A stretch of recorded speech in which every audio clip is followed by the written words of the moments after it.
everybody. I just wanted to join with you today and talk to you about this beautiful piece that I just finished. I feel like it's one of my favorite pieces that I've done, and I just want to tell you a little bit about what went into this piece, just in case you get a little hair that you want to try it yourself. So one of the first steps you're going to do when you find an old piece that you want to restore is you're going to wipe it down with what I call Simple Green. Simple Green is a product that you dilute to 3 parts. So you're going to want 2 parts water to 1 part Simple Green. You don't want to use this in full force. So you spray and then you just wipe it down. And then you take a soft white cloth and you're going to get it wet, and then you're going to just wipe off that Simple Green that you did first. So that's the first step that you do when you're restoring a piece. The paint that I used on this, excuse this can, as you can see it's a little messy, but anyway, this is actually a combination of 2 different colors that I've mixed together. This one is called A Good Man Is Hard to Find. It's by Amy Howard.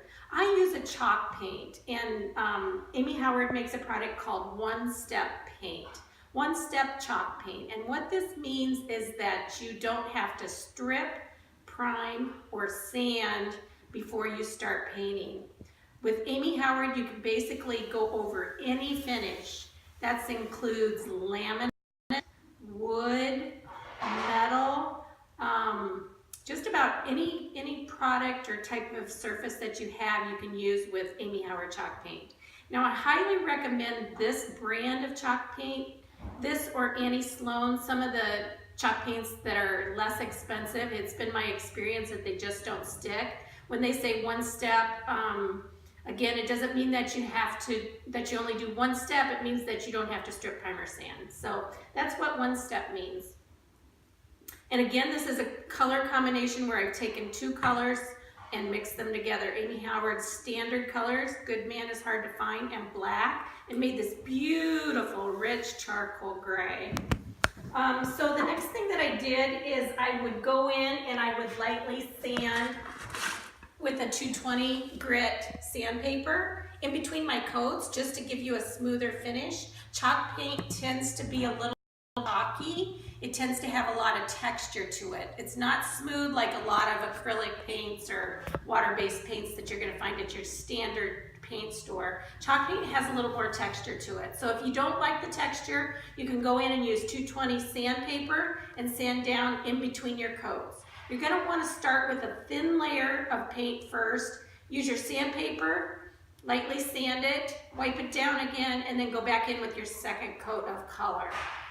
I like to use a little bit of steel wool when I'm ready to put my sealer on. I use steel wool to, again, give it a softer finish, a nice feel, or a nice hand when you rub your hand over the top of the piece. So 220 sandpaper and steel wool are a great combination for redoing furniture.